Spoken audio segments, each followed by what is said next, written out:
The question is, if the Tzadikim were so scared of Gehinom, Kafakela, all these different things, whether it's David HaMelech or Moshe Rabbeinu or Tzadikim from recent generations like Rav Steinemann, Rav Ovadia, all these different Tzadikim were very, very scared of Gehinom. What do we do for ourselves, since we're not even the dust under their feet? First and foremost, we have to understand that Kadosh Baruch Hu measures each person based on their level. And when it comes to the Tzadikim, it's the Chut HaSe'ara, the measures them to the smallest thing. Why? Because the more a person knows about something, the more is expected from him. For example, if you're somebody that's just starting to learn medicine, you're going to medical school and you mess up, you break something, you even hurt somebody, you're not going to be charged and then accused of negligence in the same capacity as somebody that has 30 years experience. Why? Because you're not in that same level.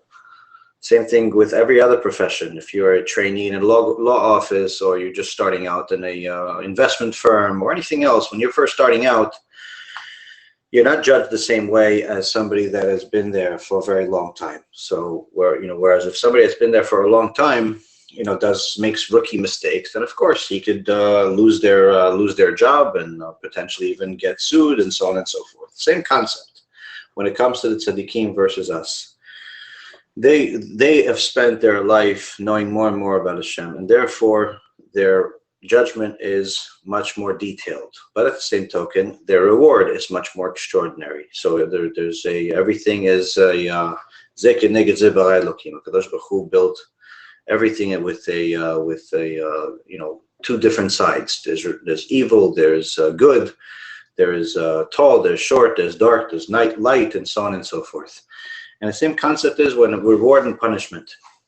So just like their reward is much more extraordinary and their blessings are much more valued and their Avodat Hashem is much more significant and so on and so forth, the reality is that there's much more expected from them. So you say, yeah, well, I'd rather not have this much expected from me, and therefore I'll be better off, so I shouldn't be a tzaddik. Wrong. Why? Because the only reason why a person thinks that is because they don't understand the pleasure that a person gets by being a tzaddik, not just in the reward that they get after this life, but during their life, the permanent closeness and dveikut to HaKadosh Baruch Hu is a feeling like no other. When a person wakes up in the morning and they're simply happy to serve HaKadosh Baruch Hu to the fullest potential, when they have a sense of accomplishment, they have a sense of urgency to do all of this, and they have a sense of accomplishment each day that they have done something to serve HaKadosh Baruch Hu, and that is what gives them pleasure.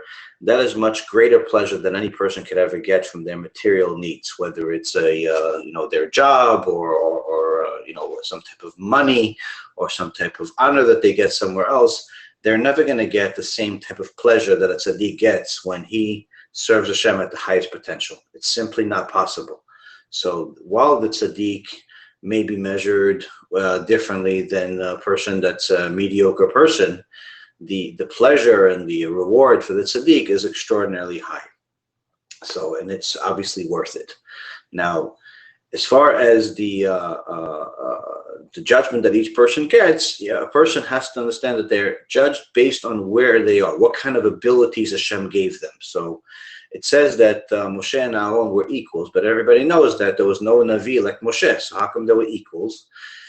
They were equals in a sense that based on the gifts that HaKadosh Baruch Hu gave each one of them, they both filled their full potential. They both reached their full potential, fullest potential that's possible for them. So although there is no Navi that is quite like Moshe Rabbeinu or even close to Moshe Rabbeinu, including his brother, it constantly says that Moshe and Aaron were equals. Or it says that Shmuel is like Moshe and Aaron. It doesn't mean that Shmuel was as great of a prophet as Moshe Rabbeinu or as righteous as Moshe Rabbeinu, but rather he reached the fullest potential. So that's in essence where he was. So when they asked, they were talking to Rabbi Zusha Minapoli many years ago. Rabbi Zusha Minapoli was in essence self-rebuking, saying, Rabbi Zusha, why you? What's going on? He says, I know that when I go up to Shamayim, they're not going to ask me, Zusha, why weren't you Moshe Rabbeinu? Zusha, why weren't you Rabbi Akiva? They're not going to ask me that. The only thing they're going to ask me in Shamayim is, Zusha, how come you weren't Zusha? Meaning, how come you didn't reach your fullest potential? So a person doesn't have to worry about the gifts that Moshe Rabbeinu has, the tikkunim that Yaakov Avinu had, the difficulties of Avraham Avinu. He doesn't have to worry about these things because that's not his tests. He wouldn't be able to pass those tests. He also doesn't have to worry about the test that his friend has, whether it's having a wife that's a bad one, or not having a wife, or having kids, or not having a job, or this. He doesn't have to worry about other people's tests. The only thing that a person needs to focus on is his own test, his own gifts, his own difficulties.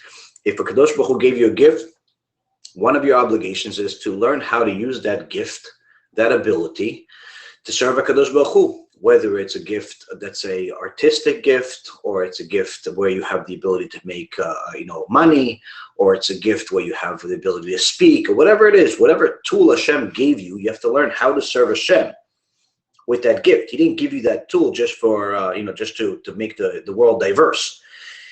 He gave you that gift in order for you to serve Hashem. So that's one thing. The second thing is that you don't have to worry about everybody else's test. You have to worry about your tests. So a person that is focused on his avodat Hashem is not going to be concerned about why he's not this or he's not that. The only thing he should be concerned with is he or she fulfilling their potential with the abilities that Hashem gave them. And everybody knows the truth.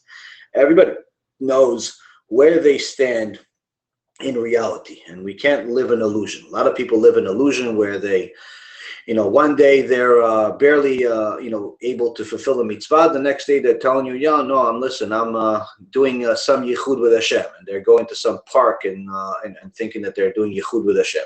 Everybody has to stop living a delusional life and realize that you have a ability, you have a test, you have a job, you have a mission, and you have to fulfill it to the fullest potential, day in, day out. When a person fulfilled his potential, when a person put everything on that field, and he did everything, and she did everything that she could possibly do, and he did everything he could possibly do to serve Hashem, you'll know it. Why do you know it? Because you will feel the same way the tzaddik feels when he serves Hashem to the highest potential. And then when you have that feeling, you'll know why on one end you shouldn't be worried about Gehinom, but on the other end you should be. Why? Because we're not doing that every day. So the more we serve Hashem, better, the more we realize how much we can do. Because if we were able to do everything possible every single day, we would never have this feeling of something missing. So the way to know whether you're serving Hashem to the highest potential or not is when you have real true simcha from your avodat Hashem. And that's something that is hard work. It's hard work, but when a person does it, it's worth it. So don't worry about everybody else's tests. Don't worry about everybody else's judgment. Worry about what you can do and how you do it best. And Be'ezrat Hashem, you will succeed. Kol tu b'cha v'atzlacha.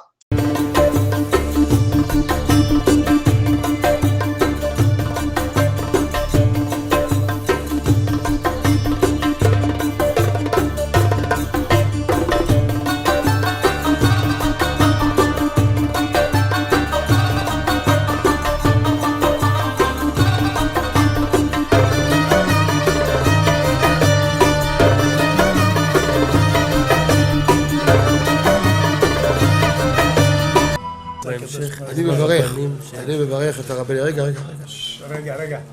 אני מברך את הרבנים, הרב ירון ראובן, הרב אפרים כחלון, ראשי ארגון בעזרת השם, שהלכו בפי עליון, שעלו מעלה, יהיה להם ברכה והצלחה, הקדוש ברוך הוא ימלא בישועות ליבם לטובה ולברכה, שבכל מה שיפנו ישכילו ויצליחו, יזכו עוד לעשות כאלה וכאלה, הודיעו תורה לאדירה, אמן ואמן. בעזרת השם רשת בכל הארץ. הוא היהודי הזה, הוא היה מיליונר, סגר את כל הביזנס, אמר אני משקיע פה בעולמה של תורה. איפה הוא גר? בפלורידה. פלורידה. איפה זה פלורידה? באמריקה. במיימי. כן, ליד.